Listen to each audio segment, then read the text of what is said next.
사실 저는 뭐 아트 앤 테크놀로지라고 하는 분야를 잘 아는 사람은 아니에요. 아닌데 어쩌다가 관련된 정책 연구를 좀 하게 됐었고 그게 좀 흥미로워서 이제 그 내용 가지고 뭐 보고서 쓰고 했던 것들이 좀 여러 사람들이 보면서 재밌다고 느꼈었나 봐요. 그래서 오늘 이렇게 발표를 하게 됐고요.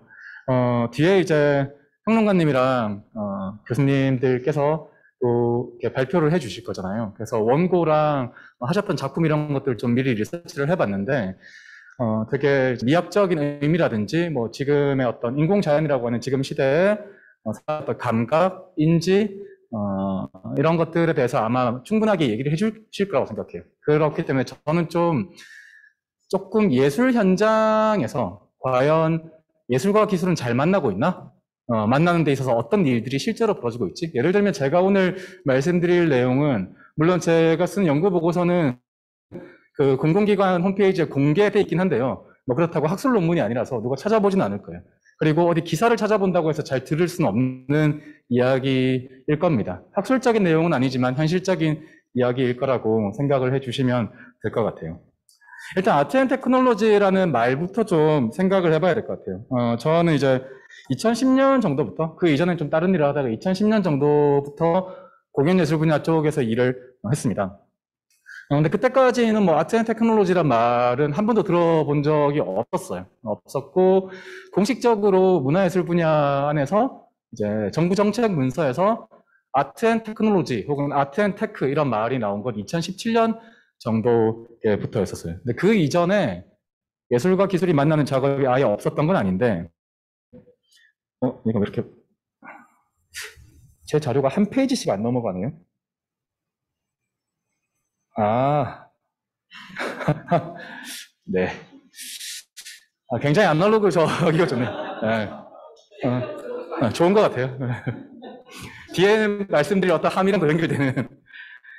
원래 그 2007년인가 8년에 아마 아시는 분들도 있을 텐데 블루오션 전략이라는 책이 한국에서 엄청나게 유행을 했던 적이 있어요. 경영학과 아니라 뭐 모든 사람들이 다 읽어야 되는 책처럼 그렇게 봤었던 적이 있었는데 그 책에 보면 이제 태양의 서커스 얘기가 나오죠. 사실 태양의 서커스가 전 세계적으로 너무 뜨고 나서 한국에서도 무대 기술 융합 사업들이 좀 있었었어요. 그때 이제 아트 앤 테크놀로지 이런 말 이전에 주로 예술과 기술이 만나는 작업은 소위 말하는 스테이지 엔지니어링이라고 하는 공학 영역의 이야기들이었어요. 표현을 좀 더 대단하게 해낼 수 있는 그런 공학 기술 연구 쪽이었었죠. 이게 이제 태양의 서커스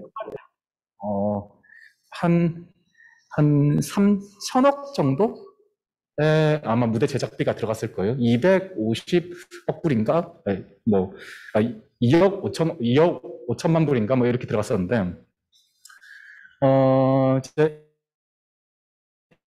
이 태양의 서커스가 엄청 떠서 그때 잠시 반짝 무대 기술 혹은 참 융복한 무대 기술 사업 이런 것들이 논의가 되다가 물론 이제 그때도 시각 예술 영역에 저는 이제 공연 예술 쪽 사람인데 시각 예술 영역에서 미디어 아트 분야에서의 기술을 다루는 작업들은 계속 있었어요. 오래전부터 뭐 여러분들 잘 아실 뭐 백남준 선생님부터 시작해서 쭉 있었는데 공연 예술 영역 쪽에서는 좀 관련 없는 얘기였었어요.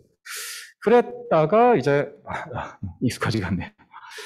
네, 그랬다가 여러분들 잘 아실 이세돌 이제 역사적 사진이 됐죠. 알파고 이슈가 터졌죠. 알파고 이슈가 터지고 나서 뭐 너나 할 것 없이 갑자기 기술에 대한 이야기를 하는 시기가 됐어요. 예술 분야에서도 말은 좀 무성이 오고 갔어요. 뭐 갑자기 인문학자들도 전부 다 기술을 알아야 되고 뭐 기술하는 사람들은 당연히 알아야 되고 뭐 이런 분위기가 됐죠. 근데 그래도 알아야 될 것 같아. 이제 뭔가 좀 바뀌나 봐라고 했지. 이제 공연 베이스 쪽의 예술 영역에서는 아직도 기술이 우리의 어떤 주 작업이다라는 생각은 안 했던 것 같아요. 그냥 효과죠. 음악 공연하는데 뒤에 이제 미디어 월 같은 거 세워서 뭔가 좀 연주랑 잘 맞아떨어지는 영상 이렇게 플레이하고 뭐 그런 정도. 네, 그런 식의 느낌이었지. 기술을 재료로 삼는다 이런 건 좀 낯선 이야기였었습니다. 근데 이제 2020년과 21년에 모든 사람들이 이제 코가 고생하는 2년을 보냈죠. 코로나가 딱 터지고 나니까 이 얘기가 좀 달라졌어요. 그러니까 태양의 서커스가 떴을 때는 와 저런 것도 있구나. 근데 무대 만드는데 2천억 들었대. 우리 얘기 아니잖아. 뭐 좋은 얘기인가 봐. 이러고 넘어갔어요.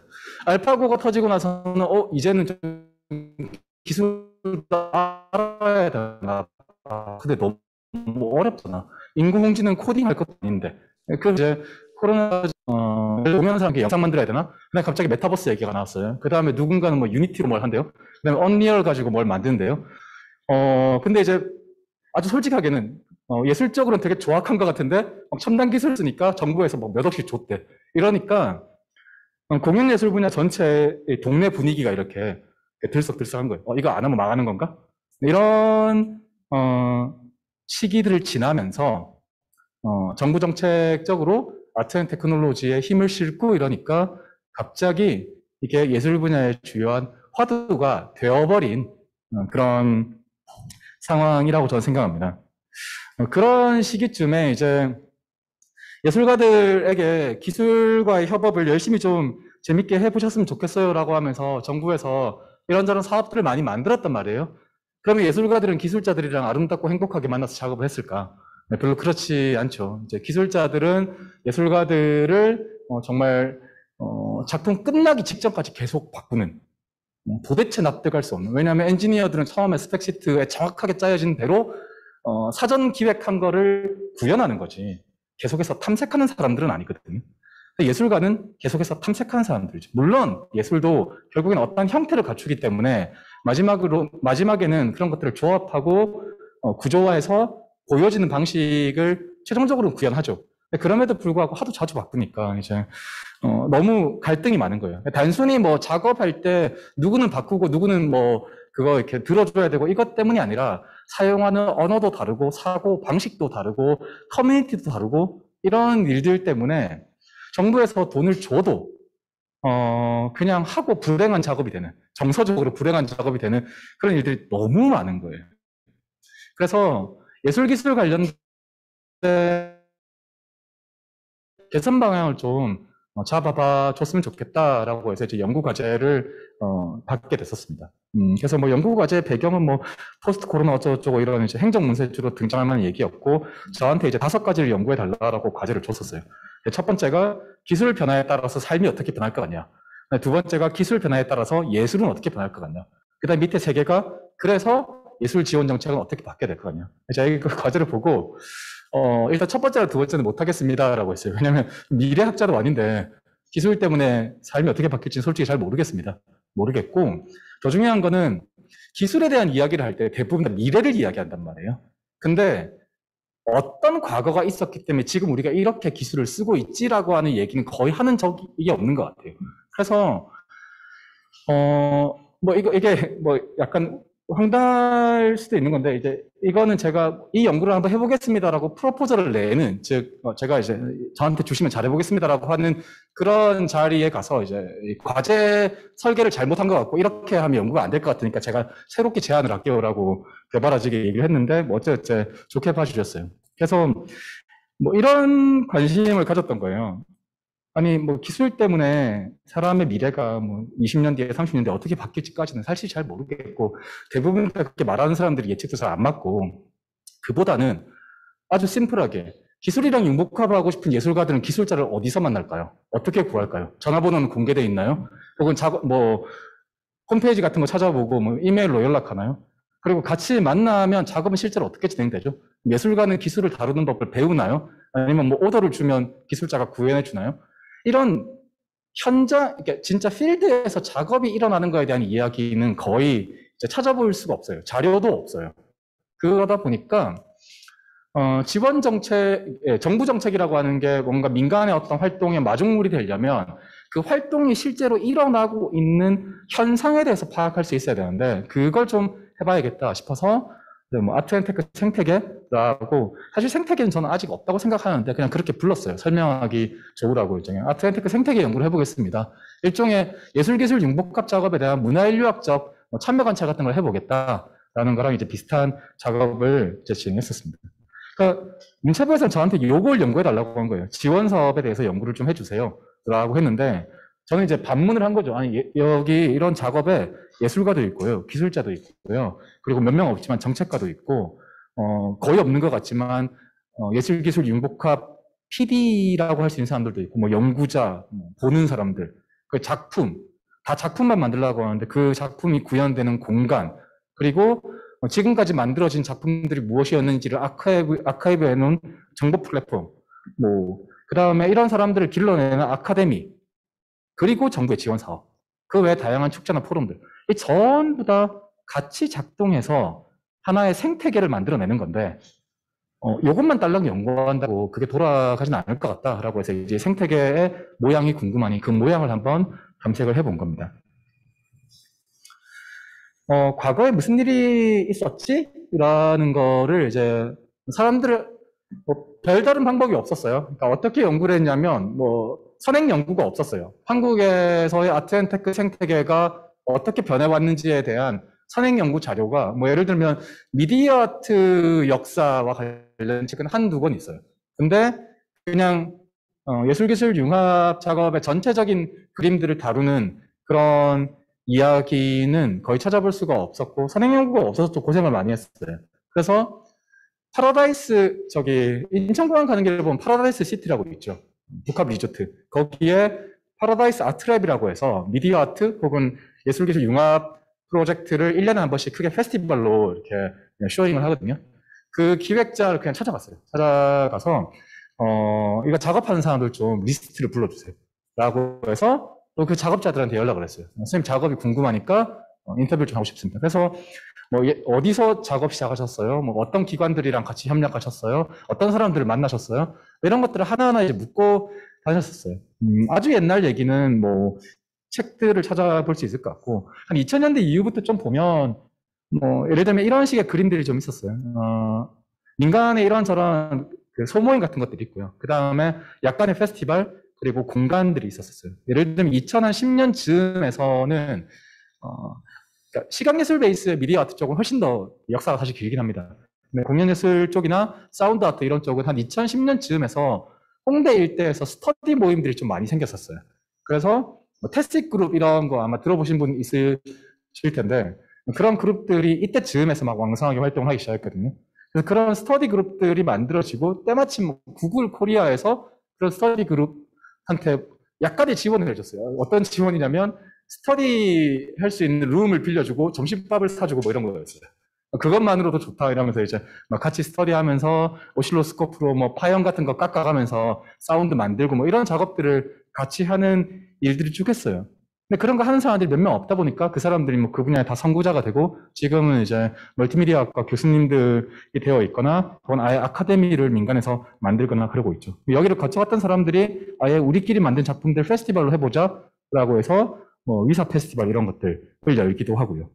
근데 그 이전에 사실 공공에서 2000년에 서울 미디어 시티 비엔날레라고 한국에서 예술기술 융합 히스토리에서는 좀 이례적인 정도의 사이즈의 국제 비엔날레가 열렸었어요. 이게 좀 큰 영향을 줬다라고들 다들 얘기를 하더라고요. 그러니까 이런 작업을 해보고 싶은데 여러분들이 당사자라서 여기서 나중에 기초교육원에서 이런저런 교육을 받고 관심이 더 생겨서 어떤 작업을 해보고 싶은데 그러면 두 가지가 필요하죠. 옛날엔 무슨 작업이 있었을까라고 하는 것도 알아보는 게 필요하고요. 또 하나는 계속해서 나에게 영감을 줄 수 있는 임팩트 있는 작품들을 보는 게 좀 필요해요. 근데 이제 일단 두 가지 다 없었거든요. 근데 미디어시티 비엔날레를 하면서 국제적으로 꽤 명성 있는 작품들을 한꺼번에 많이 볼 수 있는 장이 좀 열렸었고 이게 당시에 작가들에게 좀 많은 자극이 되긴 했었습니다. 근데 한 6년 정도 진행되고 나서 그 다음부터는 다들 좀 평이 그렇더라고요. 그러니까 약간 변색됐다 이런 이야기들을 하는데 그러다가 2010년쯤에 홍대에서 이런 흐름들이 있을 때 공공기관에서도 다빈치 크리에이티브, 지금은 언폴드엑스라고 하는 행사인데요. 이런 행사도 만들어지고 민간 기업인 파라다이스 그룹에서 파라다이스 아트랩도 하고 여러분들도 몇 번 들어보셨을 수도 있을 현대자동차, 현대기아차에서 제로원이라고 하는 이제 제로원데이라고 하는 이런 행사들도 하고 있습니다. 옛날에 이제 아트센터 나비라고 하는 미술관 노소영 관장이라고 최태원 회장의 이제 전 부인이죠. 이분이 예술기술 혹은 아트 앤 테크놀로지 혹은 아트 앤 사이언스 이런 작업을 하는 사람들과 함께 워크숍도 하고 뭐 작품도 같이 이렇게 만들고 하는 그런 기관을 이렇게 아트센터 나비라는 걸 열었었어요. 다른 이제 줄에 비해서 여기 별게 없죠. 오랫동안 사실상 이거 하나밖에 없었던 것 같아요. 아트센터 나비에서 작가들의 아티스트 피를 그렇게 잘 주진 않은 걸로 알고 있거든요. 여러 채널을 통해서 얘기 들어보면. 근데 작가들이 다들 그런 얘기를 했어요. 뭐 잘 대해주든 아니든 둥지가 거기밖에 없었어. 뭐 이런 이야기들을 하시더라고요. 같이 그런 것들을 논의하고 할 자리가 거점이 없어서 여기가 오랜 세월 동안 거점이 됐었어요. 요즘에는 약간 유행처럼 차고 넘치는 것 같긴 합니다. 이런 식의 히스토리의 끄트머리쯤에 지금의 여러 작업들이 이제 서 있는데요. 그래서 연구하면서 여러 작가들이나 기획자들 뭐 이런 사람들 만나서 이제 물어봤죠. 그래서 아트앤테크 분야에는 누가 작업을 하고 있어요? 이제 제가 알고 있는 주로 음악하는 사람들 같은 경우에는 뭐 테크놀로지, 예를 들면 그 집에 전구도 못 가는 사람 많단 말이에요. 전구 그냥 손으로 대면 감전 내는지, 뭐 두꺼비 집을 내리고 나면 이걸 손을 대도 되는지 이런 것도 전혀 모르는데, 그러니까 테크놀로지에 대해서 관심이 없고 뭐 그런 거죠. 근데 이제 잘 보기 힘들거든요, 생각보다. 이 아트 앤 테크놀로지 작업을 하는 사람들. 누가 하고 있을까라는 질문을 제일 먼저 던졌었습니다. 크게 보면, 뭐 백남준이 제일 유명하죠. 백남준을 필두로 해서 우리가 흔히 말하는 미디어 아트라고 하는, 씬에 있는 사람들이 이제 그냥 본인의 작업을 계속 해왔어요. 해왔는데, 갑자기 정부에서 돈을 막 주면서 이걸 아트 앤 테크놀로지라고 합시다라고 하니까, 뭐 이렇게, 나는 사실 그건 관심이 없는데 일단 내 작품에 보조를 해주겠다고 하니 땡큐라고 하면서 이제 이런 영역으로 좀 들어와서 작업들을 많이 하고 있습니다. 이쪽 그룹이 제일 크게 활발하게 이 씬을 만들고 있다고 할 수 있죠. 그 다음엔 90년대 한 후반 정도까지는 문화 정책적으로 봐도 그렇고 현장도 그렇고 장르 예술의 시대였었어요. 음악, 무용, 미술 이런 것들이 다 구분되는 시대를 살았었죠. 근데 2010년 정도를 지나면서 그런 장르 구분에 대해서 일단 예술가들 스스로가 너무 이렇게 지겨워하기 시작했어요. 다양한 것들을 쓸 수 있는 환경도 됐고 예술가들 간의 콜라보레이션 작업들도 많이 하고 이러면서 뭐라 설명할 수 없는 작업들을 하는 사람들이 생기기 시작했어요. 그 일군의 무리들이 생겼는데 그러면 내 작품을 가지고 어디 이제 뭐 수상 이렇게 컨테스트를 내거나 혹은 작품 지원 사업에 어플라이를 할 때 어떤 장르입니다라고 선택을 해야 되는데 그걸 설명을 못 하겠는 거예요. 근데 그런 사람이 점점 많아지니까 다원 예술이라고 하는 정책이 만들어졌어요. 근데 이런 다원 예술을 하고 있는 사람들은 좀 뭐랄까 성격적으로 경계를 넘어서는 걸 좋아하는 사람들인 거예요. 그러다 보니까 표현 방식의 최전선, 뭐 예를 들면 이런 것도 꼭 사람이 표현해야 되나? 뭐 이런 것까지 계속 생각을 해보게 되는 거예요. 그러다 보니까 이런 다원 예술 작업을 하는 사람들 중에서 이제 기술과의 접합을 시도하는 사람들이 또 지난 한 10여 년 사이에 좀 많이 생겼어요. 그 다음에 옛날에 이제 멀티미디어 학과 혹은 공연예술학과 이런 학과들이 요즘에 이름 다 바꾸죠. 학과들은 이제 다 이름을 주기적으로 바꾸죠. 그래서 요즘 많이 바꾸는 게 아트 앤 테크놀로지 학과인 것 같아요. 그 아트 앤 테크놀로지 학과에서 전공을 하는 사람들이 이제 생기기 시작했죠. 그리고 정부에서 지원금을 꽤 준다라고 하니까 이참에 그러면 한번 나도 좀 이렇게 뭐 규모 있는 작업을 시도해볼까 이러면서 이제 새로 그냥 이런 제도가 만들어낸 계기 때문에 이런 작업을 하는 사람들이 생기고 있습니다. 다이어그램 방식으로 표현을 좀 해보면 미디어 아트 이 원은 실제로 사람의 규모가 제일 크다인지는 모르겠어요. 어쨌든 기여도를 보면 이제 미디어 아트 쪽이 아트 앤 테크놀로지에 제일 기여도가 클 것 같아요. 근데 사실 미디어 아트를 하시는 분들이랑 얘기해 보면 세상에 미디어 아닌 게 어디 있어요? 뭐 붓도 미디어고, 뭐 캔버스도 미디어고 다 미디어거든요. 그래서 또 좀 더 정확하게는 그냥 아트 앤 테크놀로지는 기술 기반 미디어 아트다 뭐 이렇게 불러야 된다라고들 이야기를 하시더라고요. 이런 이제 기술 기반 미디어 아트 그룹이 있었고, 아까 얘기했던 융복합이나 다원을 이제 하는 분들이 있죠. 기술 기반 미디어 아트를 하시는 분들은 이렇든 저렇든 미디어 아트라는 장르적 성격, 장르적 아이덴티티를 가지고 있는 분들이 많아요. 어떤 작업하세요라고 하면 뭐 시각예술 작가입니다. 혹은 미디어 아티스트입니다. 이런 식으로 이제 자기를 호명을 하죠. 근데 융복합 쪽을 하시는 분들은 뭐 그런 얘기 많이 해요. 저는 어디에 속해 있는지 잘 모르겠어요. 뭐 이런 식의 이야기들 많이 하시고 장르적 성격을 갖고 있다라고 보기는 좀 어렵습니다. 아까 말씀드렸던 전공자 그룹이 있는데 그거 말고 제도가 만드는 아트 앤 테크놀로지의 필드가 있어요. 그러니까 즉 돈이 만들어내는 아트 앤 테크놀로지 필드인 거죠. 뭐 돈이 만들어내서 안 좋으냐 그런 건 아니에요. 예를 들면 이런 게 있습니다. 장르적 성격이 강할수록 즉 경계가 뚜렷할수록 완전히 다른 트랙에서 성장한 사람들의 진입이 어려워요. 예를 들면 누구죠? 그 솔비인가? 뭐 얼마 전에 이제 미술 작품 가지고 막 신랄하게 욕을 먹었잖아요. 그래서 그거에 대해서 다시 또 진중권 씨가 또 욕하고 뭐 서로 욕하는 이제 일들이 있었죠. 제가 작가냐 아니냐 뭐 이런 거. 미학적 평가를 떠나서 이제 거기에 있어서 되게 중요한 것 중에 하나가 그래서 미술 소사이어티에 인정을 받고 있어. 그리고 우리가 오랜 세월 암묵적으로 지켜왔던 훈련의 과정, 그 트랙을 거쳐왔어? 라고 하는 좀 계보적인 어떤 측면에서의 내용들이 웬만한 예술 장르에서는 다 작동을 해요. 누구 제자냐부터 시작해서 누구한테 배웠냐, 뭐 어떤 장르, 어떤 스타일. 그래서 예를 들면 여러분들 현대음악 공연이나 혹은 뭐 개념미술 전시 이런 거 가서 보면 잘 이해가 되세요? 아마 뭔지 잘 모를 거예요. 근데 그냥 그 씬 안에 있는 사람들은 그런 계보적인 탐구들을 알고 있으니까 보고 어떤 의미를 포착해내죠. 그런 것들을 나름의 이제 자기 커뮤니티를 구축하고 경계선을 뚜렷하게 하는 작업이라고 할 수 있는데 절대로 제도가 이런 효과를 원해서 이런 식의 작업을 하는 건 아닌데요. 그냥 아트 앤 테크놀로지라고 뭐 잘 알 수 없는 이름을 붙여놨더니 그냥 공대에서 재밌는 작업을 그냥 해보고 싶었던 친구가 이런 누가 와서 미디어 아트 하시네요. 그러니까 아 그래요? 이렇게 되는 거예요. 근데 이런 거 지원도 많이 받을 수 있다니까 그렇게 들어오는 사람들이 한두 명 생기는 거예요. 이게 예술씬에서는 좀 중요한 의미가 있어요. 그러니까 그런 얘기 많이 하거든요. 예술의 활력을 이제 누가 만들고 있지? 제도가 옛날보다 많이 발달했어요. 좋아진 면이 있어요. 그리고 굉장히 투명해지고 합리적으로 되어가고 있어요. 근데 합리적으로 되어갈수록 점점 더 사이코 같은 짓들은 점점 사라지죠. 그러면서 예술씬 전체 재현의 예술은 많은데 어떤 생명력이라고 해야 될까요? 이런 거는 어디서 나오고 있지? 이런 고민들이 좀 많이 생기는 것 같아요, 요즘에. 그런 건 결국에는 새로운 종류의 사람들의 출연을 바랄 수밖에 없는 것 같거든요.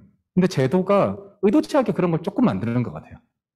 이런 식의 이제 그림으로 표현을 해볼 수 있을 것 같아요. 근데 재밌는 게 이렇게 구분을 해놓고 나서 보니까 기술을 대하는 태도가 이 그룹들이 조금 다릅니다. 예를 들면 미디어 아트 쪽에 속해 있는 그룹은 공부를 오랫동안 한 경우들이 많아요. 그러니까 미디어 자체를 공부를 오랫동안 하는 경우들이 많습니다. 그러다 보니까 기술에 대한 이해도가 높죠. 그래서 어떤 작품을 만들 때 전문 기술자에게 의뢰를 하는 부분도 있지만 자기가 직접 하는 경우도 꽤 많이 있습니다. 근데 공연예술 쪽, 융복합 장르 쪽이 공연예술 베이스인 분들이 많은데 이런 분들은 이제 무용이든 음악이든 그러니까 전공 훈련 과정 안에서 기술이라는 건 없었죠. 그리고 직업인으로서의 예술가의 삶을 살면서 따로 기술을 공부까지 할 정도의 뭐 그런 상황들은 잘 벌어지지가 않죠. 그러다 보니까 어떤 감각이 있을 수 있잖아요. 이런 기술과 접목해보면 좋을 것 같아. 근데 내가 기술을 다루지는 못하겠어. 결국 작업의 방식은 대부분 다 기술자와 협력을 하거나 아니면 이제 용역이라고 하죠. 오더를 주고 기술자가 구현해오는 뭐 그런 방식의 작업들로 이제 이루어지는 경우가 많았어요. 그래서 이걸 뭐라고 불러볼 수 있을까라고 그냥 이런저런 고민들을 하다가 이제 연구팀 멤버들이랑 얘기를 하면서 이건 작가가 기술을 재료로 쓰고 있는 것 같아. 재료 단위로까지 분해서 쓰고 있는 것 같고 이쪽 그룹은 효과로서 기술을 쓰고 있는 것 같아. 뭐 이런 식으로 좀 이렇게 불러봤었습니다. 기술과 만나는 방식의 차이 중에 또 하나 이제 재밌었던 건 결국에는 이건 정책 연구였단 말이에요. 그래서 정책 연구를 시작할 때 이제 예술 현장에서 소위 연구자나 정책가들이 많이 했던 얘기가, 그러니까 저한테도 이제 그러니까 이런 관점을 극복해야 돼. 네가 연구를 해서 이런 부분들을 좀 비판해야 되라고 했던 게 뭐냐면 하이테크 중심의 정책이 문제야 라는 이야기를 많이 했었어요. 그래서 예술가들에게 첨단 기술을 전면에 내세워서 기죽게 만든다, 정책이. 그러니까 예술 중심의 아트 앤 테크를 할 수 있어야 되고 그거에 대해서 개념적으로 정리를 해내든 뭔가 근거를 만들어내든 해야 된다라고 저희 많이 이야기를 했었죠.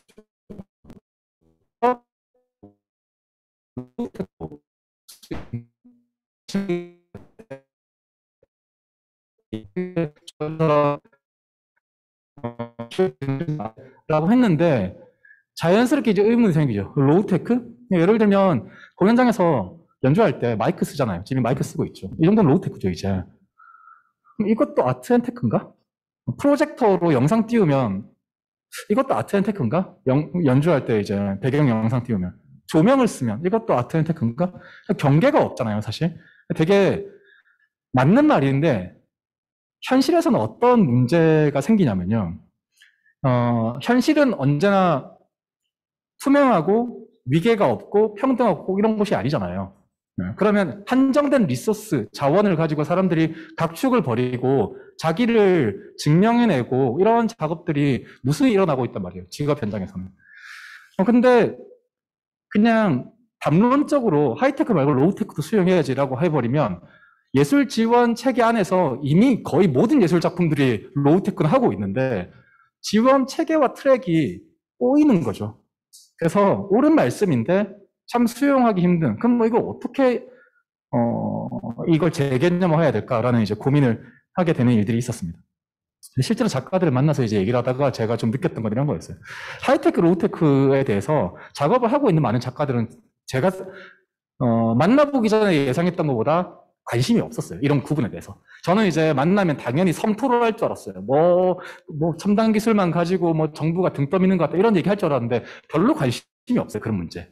그냥 이 기술을 내가 어디까지 분해해서 쓸 수 있지? 예를 들면 그 메타에서 만든, 페이스북에서 만든 퀘스트 그2 있잖아요. 그거 같은 경우에는 완제품 장치로 나오죠. 헤드마운트 디스플레이가 이 VR 보는 이 헤드마운트 디스플레이가 완제품으로 나오잖아요. 그 뜯어서 쓰기가 힘들거든요. 근데 이제 청계천 같은 데 가면 브레드보드라고 하죠. 기판 이런 것들은 다 납땜해서 내가 뜯어서 쓸 수 있잖아요. 작가들에게 중요한 건 이게 하이테크인지 로우테크인지가 아니라 뭐 아두이노를 썼든 그냥 옛날 납땜 판을 쓰든 중요한 건 내가 그걸 얼마만큼 분해해서 자유도가 높게, 통계 자유도 개념 아닙니다. 그냥 표현을 이렇게 한 거예요. 자유도가 높게 재료처럼 기술을 쓸 수 있냐, 아니면 일종의 완제품 기술이어서 자유도가 낮냐. 여러분들 나중에 이제 유니티 배우신다고 하셨잖아요. 만났던 작가 중에 그런 얘기를 한 분이 있었어요. 그러니까 게임 엔진으로서 유니티랑 언리얼을 많이 쓰죠. 근데 유니티의 기능이 좀 무겁다는 거예요. 그렇다고 내가 유니티를 코딩해서 만들 것도 아닌데 그걸 다 뜯어서, 물론 저작 도구라는 이름으로 많은 것들을 허용하지만 사실 허용받은 거지 진짜 내가 다 쪼개서 쓰는 건 아니잖아요. 이런 것들이 이제 실제 작업을 하고 있는 작가들한테는 훨씬 더 중요한 이슈다라는 생각이 들었어요. 그래서 정부가 이걸 미니까 우리는 뭐 이렇게 다른 대안도 만들어야 돼. 뭐 이런 이슈보다는 좀 다른 형태로 기술을 바라봐야 되지 않을까라는 걸 확인할 수가 있었고요. 그리고 또 흥미로웠던 게 이런 거였어요. 게임 엔진 가지고 작업을 하시는 그 작가셨어요. 근데 이분이 여러분들 그 학교에서도 이런저런 작업할 때, 프로젝트 할 때 프로토타입이라는 거 만들죠. 그러면 하이테크를 염두에 둔 로우테크는 로우인가? 예를 들면 이분은 게임 엔진으로 뭔가를 구현하기 전에 사람들에게 어떤 조건 설정을 했을 때 어떻게 반응하는지를 먼저 탐색해보고 그걸 가지고 게임과 연극을 결합시킨 작품을 만들고 싶었어요. 그래서 문체부의 어떤 프로젝트에 그걸 어플라이를 했어요. 근데 심사위원들이, 그래서 이분이 처음에 뭘 하겠다고 했냐면 보드게임을 만들겠다고 했거든요. 그랬더니 여기 잘못 지원하셨어요 라고 했었어요. 근데 그분은 사실 실제로 코딩을 하시는 분이기 때문에 자기 머릿속에는 뭐 그 심사위원이 바라는 그 하이테크가 있어요. 근데 프로토타이핑 단계에서 그게 잘 수용이 안 되는 거예요. 커뮤니케이션에 에러가 있는 거죠. 즉 테크놀로지라는 것을 어떻게 받아들이는지에 따라서 굉장히 다르게 동일한 작업을 바라보는 이슈가 이제 생기는 거죠. 이렇게 기술을 만나는 방식과 경험이 되게 다층적입니다. 다층적인데, 뒤에서 말씀드리겠지만, 실제로, 정책적으로, 혹은 뭐 교육학 계통도 마찬가지인 것 같은데요. 뭐 제가 하고 있는 교육공학 전공 영역도 마찬가지인데, 테크놀로지에 대한 이해가 되게 납작하다는 생각이 들어요. 그냥 퉁쳐서 테크. 이런 식이 있거든요. 그걸 좀 더 세분화하는 게 필요하다라고 느끼고요. 조금 흥미로운 얘기는, 그러면 이제 이런저런 우여곡절 끝에 작업을 해요. 하면 그 많은 작품들은 다 어디로 갈까라는 질문을 이제 해볼 수가 있죠. 정부에서는 미디어 아트 하라고, 혹은 아트 앤 테크놀로지, 혹은 아트 앤 사이언스 하라고 여기저기서 뭐 문체부, 과학창의재단, 뭐 교육부 등등등 여기저기서 많은 작업들을 지원을 하고 있어요. 그렇게 해서 그렇게 많이 만들어진 작업들은 다 어디로 가지? 라고 질문을 해볼 수가 있죠. 그래서 유통에 대해서도 좀 사람들을 만나면서 물어봤었어요. 이게 뭐 이렇게 딱 그 군집이 만들어지는 것까지는 아닌데요. 경향이 이렇게 있는데 어느 정도 작가로서의 명망이 있는 기성 작가들 같은 경우에는 작품을 만들고 나면 주로 초청 전시를 중심으로 작업을 합니다. 그래서 하나의 작업을 하는데 뭐 몇 개월에서 몇 년씩 걸리는, 그리고 당연히 작가 한 명이 하지 않죠. 프로덕션 팀이라고 해서 기술팀이라든지 프로듀싱 그룹이라든지 이런 사람들과 함께 팀을 짜서 작업을 하고요. 대규모 장비가 들어가고 많은 돈을 쓰게 되는 작업이죠. 당연히 한국에서 이런 작업을 하는 작가의 수는 절대적으로 적은 편이라고 할 수 있어요. 근데 이건 이제 이런 작업을 할 정도의 리소스를 끌어오려면 이미 명성이 꽤 높아야겠죠. 그러면 새로운 사람들은 물론 이제 세월이 많이 가면 명성을 쌓겠지만 어떻게 작업을 할까라는 게 좀 궁금했어요. 그래서 젊은 작가들을 만나서 이제 물어봤을 때 설치 형태의 작업을 하는 작가들도 있지만 뭐 많이 있죠. 근데 조금 더 자기를 어필을 하기도 해야 되고 해서 다작을 해서 자기의 존재를 드러내는 방식들을 취하는 경우들이 좀 있었는데, 그래서 그 제일 좋은 방식이 이제 SNS인 거예요. 이게 매체랑 작업과 작업의 주기 이런 것들이 좀 연결되는데, 인스타그램에 가서 미디어 아트 치면 정말 몇백 개의 그 해시태그들이 쭉 뜰 거예요. 그러니까 만났던 작가들은 이제 데일리 워크라는 표현을 썼었는데, 그러니까 크리에이티브 코딩 작업을 한다라고 했어요, 자기는. 이런 크리에이티브 코딩은 어떤 설치 작업이 필요 없죠. 전기 배선을 하고 기계를 깎고 벽을 뚫고 이래야 될 일이 없죠. 그러니까 그냥 코딩해서 올리면 되잖아요. 영상에 대한 뒤틀림이든지 새로운 표현이든지 이런 것들을 해서 인스타에 올리는 거예요. 그래서 데일리 워크를 하고 빠르게 피드백을 받는 거죠. 그래서 이런 기성 작가 그룹이 가지고 있는 만들고 있는 커뮤니티는 일종의 우리가 얘기하는 예술 씬 혹은 파인 아트 씬이라고 할 수 있는 좀 공고한 커뮤니티의 느낌이 있어요. 근데 신진 작가에게는 그런 커뮤니티가 있을까라는 게 궁금했어요. 그래서 뭐 예를 들면 코딩을 배웠던 스터디 공동체 이런 건가요? 했더니 그런 건 아니고 공동체는 따로 없는 것 같은데 굳이 공동체 얘기를 하자면 저희는 해시태그 공동체인 것 같아요. 이런 얘기를 했었어요. 그러니까 느슨하게 연결된 내 작업을 해시태그로 전송하고 해시태그로 찾아서 보고 피드백도 주고 오 잘했어 라고 하고 뭐 이런 작업들이 일어나는 해시태그 공동체인 것 같아요 라는 이야기를 해서 참 흥미로운 개념이다라는 생각을 했었어요. 근데 물론 이제 뭐 이런 작업만 하고 싶어 하는 건 아니지만 현실적 이슈들 때문에 이제 이런 식의 측면들이 많이 있었고, 근데 저는 이 지점이 중요하다고 생각해요. 왜냐하면 이런 형태의 작업을 하는 사람들은 꼭 예술대학을 졸업하지 않아도 정확히 말하면 출신의 경로가 매우 다양할 수 있고 이런 작업을 하는 사람들 무지하게 많거든요. 작가 그룹보다 아마 몇백 배는 많을 거예요, 숫자로는. 새로운 형태의 것들이 어디에서 출현할까? 보통 편에서 역사가 만들어진다고 하잖아요.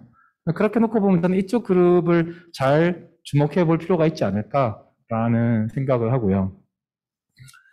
그래서 사람들을 만나서 작품을 어떻게 만드나요? 어디서 공부하셨나요? 어떻게 유통하나요? 뭐 이런 것들을 쭉 물어보고 조사를 해보면서 한국의 아트앤테크 생태계라는 게 있다면 어떻게 생겼을까라는 걸 좀 정리를 해보고 싶었어요. 이건 이제 그 엥게스트롬이라고 하는 행동과학 연구자가 이제 사회 생태계, 사회 시스템 분석할 때 쓰는 이제 그 분석 프레임인데요. 엥게스트롬의 활동 체계 모델이라고 하는 이제 도식인데, 여기 이제 활동을 하고 있는 사람들이 있죠. 작가이겠죠. 예를 들면 작가 그룹들이 있는 거예요. 기성 작가부터 해서 신진 작가, 뭐 다원 예술가 뭐 등등등의 작가 그룹들이 있죠. 그래서 이 서브젝트가 추구하는 결과물인 오브젝트가 있어요. 그래서 뭐 리서치의 결과물일 수도 있고 실험 단계 또는 완성 단계 뭐 여러 가지 형태의 오브젝트들이 있죠. 이 오브젝트들이 이제 팔리고 유통되고 하면 어떤 아웃컴이 되겠죠. 근데 이런 주체가 이 객체를 만들어내는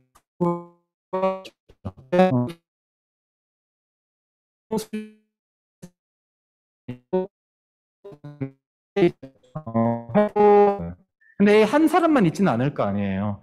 관련된 비플도 있고 큐레이터도 있고 뭐 여러 그룹들이 있겠죠.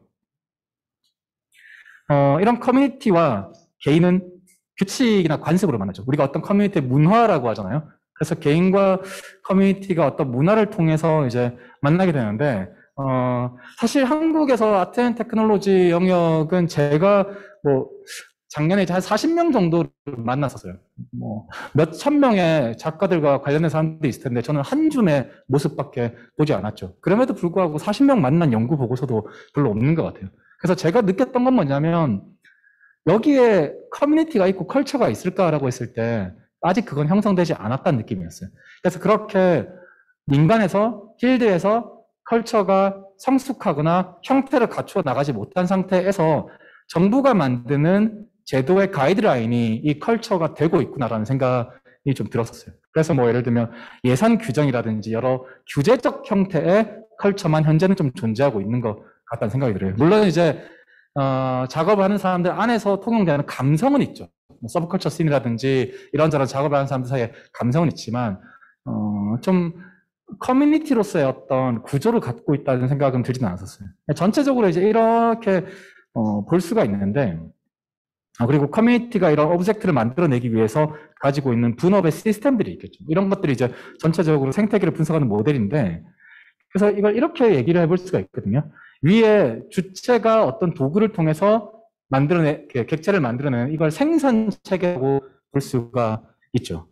그 다음에 여러 주체들이 이루고 있는 커뮤니티와 이들이 만들어낸 어떤 규칙과 관습이 하나의 문화 체계라고 할 수가 있고요. 그 다음에 어떤 결과물이 시스템 안에서 만들어지는 체계를 협력 체계 또는 분업 체계라고 할 수가 있겠죠.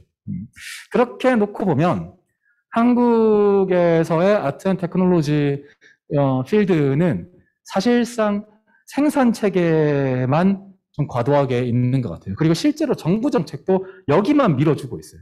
왜냐하면 아웃풋이 보이잖아요. 작품이라고 하는 아웃풋이 보이니까 여기를 계속해서 투자를 하는 거예요. 작가들에게 작품을 만들려고. 근데 사실 작가가 작품을 만들어내는 행위, 이 생산체계의 행위는 이것만 단독으로 돌아간다고 해서 성립할 수가 없어요. 이 작품에 대해서 관람하고 비평하고 공유하고 그리고 서로 논쟁하고 그러다 보면 어떤 합의 지점들이 생기고 그게 하나의 관습이 되고 규칙이 되고 또 작업을 하다가 엔지니어들을 더 만나고 서로 연락처들을 교환하고 이러면서 분업의 체계가 만들어지고 이런 것들이 있어야 생산 체계도 잘 돌아가는데 지금은 그냥 작가가 어찌어찌 운이 좋아서 혹은 본인이 명성이 있거나 뭐 이래서 좋은 네트워크들을 갖고 있으면 다행이고 그렇지 않으면 정말 맨바닥에서 생고생하면서 고군분투해서 각자 도생 방식으로 이제 생산을 해내는 상황이라고 할 수가 있죠. 그래서 현재는 여기만 있는 것 같다는 느낌이었어요. 아래쪽은 거의 없구나. 무언가를 한다면 이 아래쪽에 대한 작업들을 해야 되지 않을까? 그래서 저는 이제 제가 이 연구할 때 사실 선행 연구가 없었거든요. 사실상 선행 연구가 없었고 그리고 제가 통계를 뭐 몇천 명에게 이렇게 설문을 서베이를 해서 연구를 했던 게 아니었기 때문에 지적 연구 방식으로 접근했기 때문에 매우 어떤 한 단면만을 본다라는 생각을 했었어요. 대신에 제가 이 연구하면서 제일 크게 느꼈던 건 발 딛고 설 수 있는 토대를 찾기까지 너무 오래 걸렸거든요. 내가 내 뷰포인트가 어디에 있다라고 나는 어떻게 알 수 있지? 라고 하는 것 자체가 저한테 되게 어려운 숙제였어요. 근데 그냥 이렇게 연구를 하면 뒤에 이제 많은 사람들이 또 뭐 연구를 하면 제가 이제 했던 결과들은 되게 일군의 한 단면이니까 그걸 비난할 수도 있고 보완할 수도 있고 어쨌든 발 딛고 설 수 있는 토대가 되지 않을까라는 생각이 들고 그런 작업들이 아래쪽의 작업들과 다 연관이 되는 거예요. 리서치하고 아카이빙하고 교류하고 뭐 이런 것들이 아마 이런 자리라고 할 수 있죠. 그리고 직업군으로 보면 사실 아직 이제 점선으로 되어 있는 게 일종의 아트 앤 테크놀로지로 구체화된 이게 좋은 일일지 나쁜 일일지 모르지만 장르라는 게 형성됐다면 이런 호명을 할 수 있어야 되겠죠. 근데 아직은 없는 것 같다는 생각이 사실 들어요. 여기에 있는 사람들이 이렇게도 가끔씩 자기를 이제 명찰을 달았다가 또 바꿔 달았다가 이렇게 하는 것 같은데 이런 비어있는 인적인 기능들이 있습니다. 만약에 예술과 기술 혹은 융복합 생태계 이런 거에 관심이 있으시다면 저 개인적으로는 그 아트 앤 테크놀로지 프로듀서가 되거나 큐레이터가 되거나 기술 컨설턴트가 되면 정말 와달라는 전화를 소화하지 못해서 365일 일할 수 있지 않을까라는 생각이 개인적으로 들고요. 여러 사람 만나서 물어봐도 그걸 전업으로 하는 사람은 한국에 한 명도 없는 것 같은데? 라는 이야기를 정말 많이 들었어요. 저보고 너 혼자 할 거면 했다 왜 네가 해? 라는 얘기를 정말 많이 들었고 저는 제 팀이 있어서 싫습니다라고 했는데 블루오션인 것 같아요. 정말 블루오션인 것 같고 그 아트 앤 테크 분야에서 몇 가지 재밌는 특징이 있다라는 생각이 들었습니다. 첫 번째는 이제 엄청난 속도차 이슈인데요. 아주 쉽게 이제 생각해 볼 수 있는 거는 VR을 공연 예술이랑 접목시키는 작업을 하고 싶어서 헤드마운트 디스플레이를 구매해서 작업을 했던 그룹들이 많이 있었어요. 근데 그게 4년 정도 전까지만 하더라도 헤드마운트 디스플레이에는 유선이었거든요. 근데 무선이 없었어요. HMD가 없었는데 그래서 이제 행동 반경도 제한되고 그러면 예를 들면 무용 작업이랑 섞으면 동선 자체도 그 기계 장치의 제한 요소 안에서만 짜야 되는 거거든요.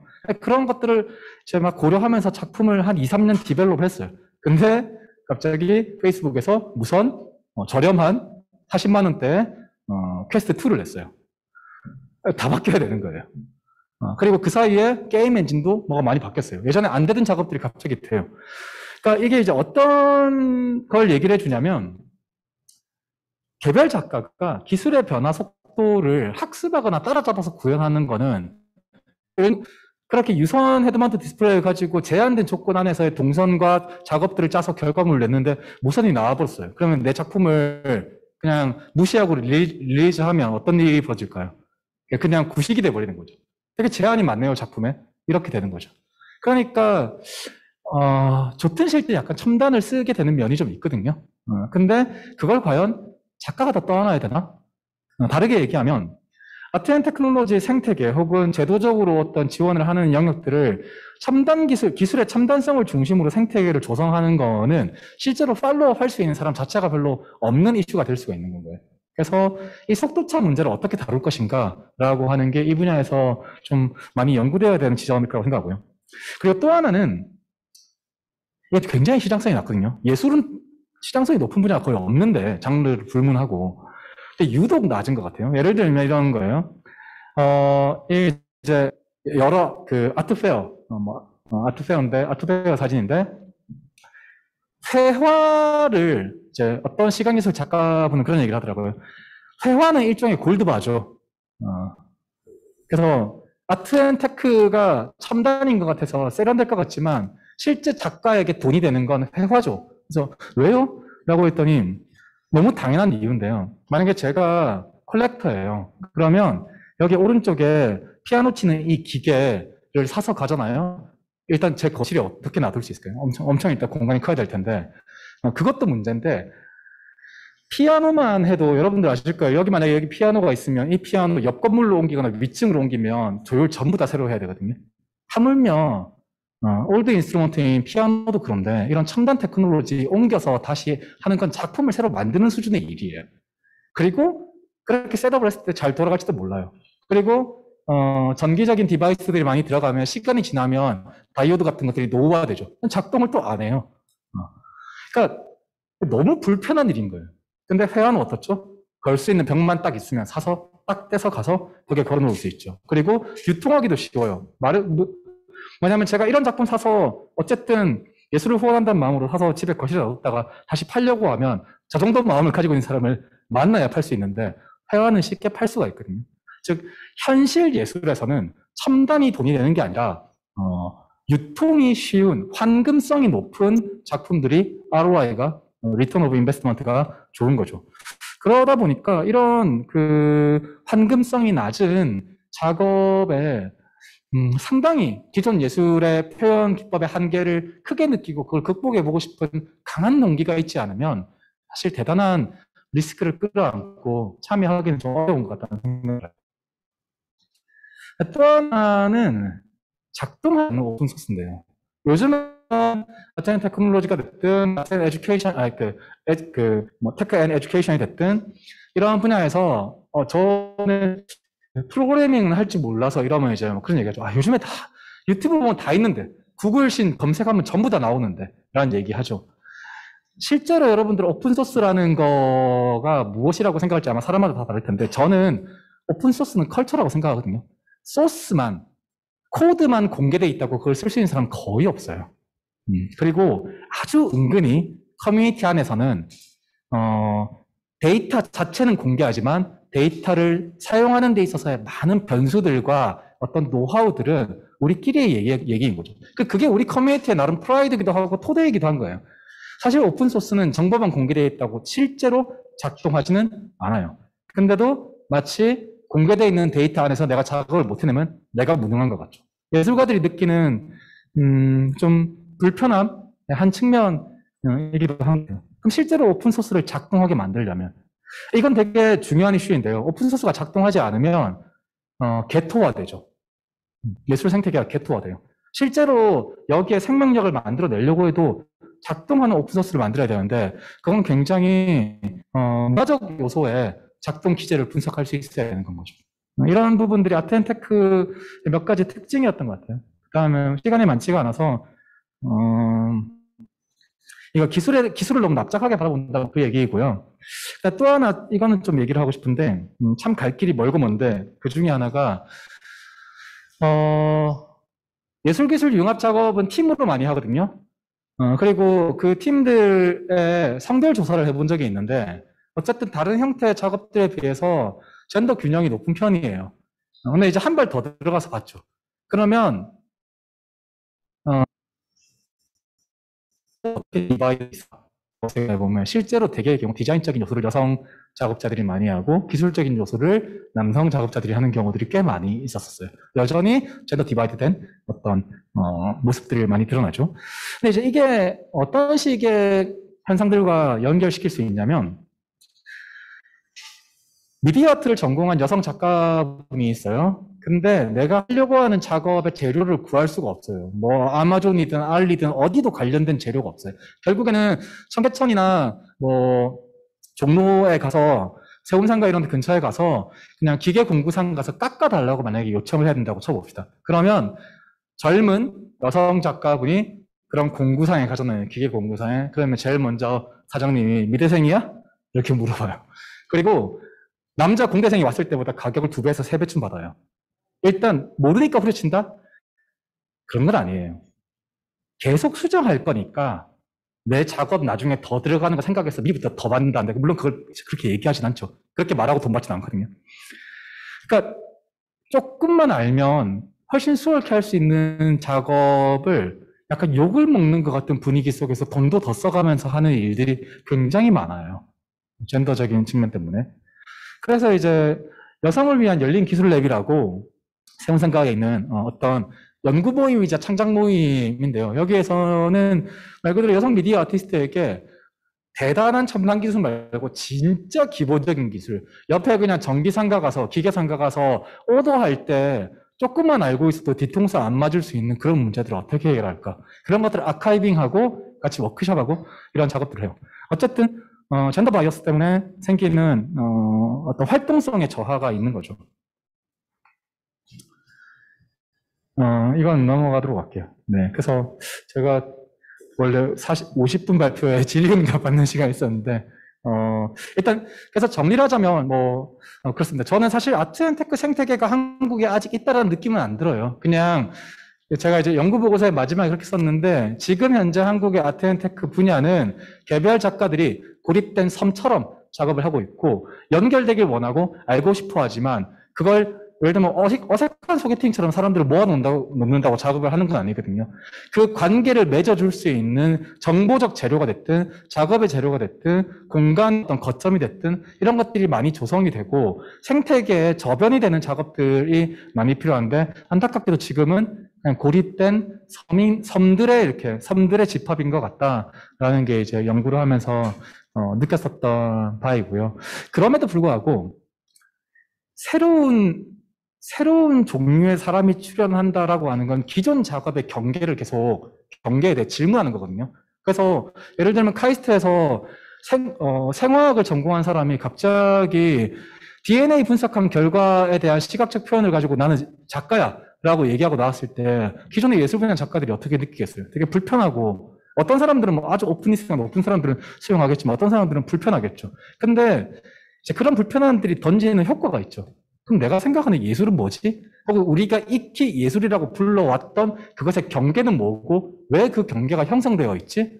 결국 예술이라는 게 동시대성을 가지고 변해가는 데 있어서 그런 식의 새로운 종류의 사람들의 출연을 지원할 게 되게 중요한데 그게 단순히 역량이 뛰어난 사람들의 개별 작업의 묶음들을 낙수효과처럼 이렇게 지원한다고 해서 만들어지는 게 아닌 것 같고 그래서 문화적인 연구나 이런 것들이 훨씬 더 많이 필요한 시대인 것 같습니다. 제 발표는 여기까지 하겠습니다.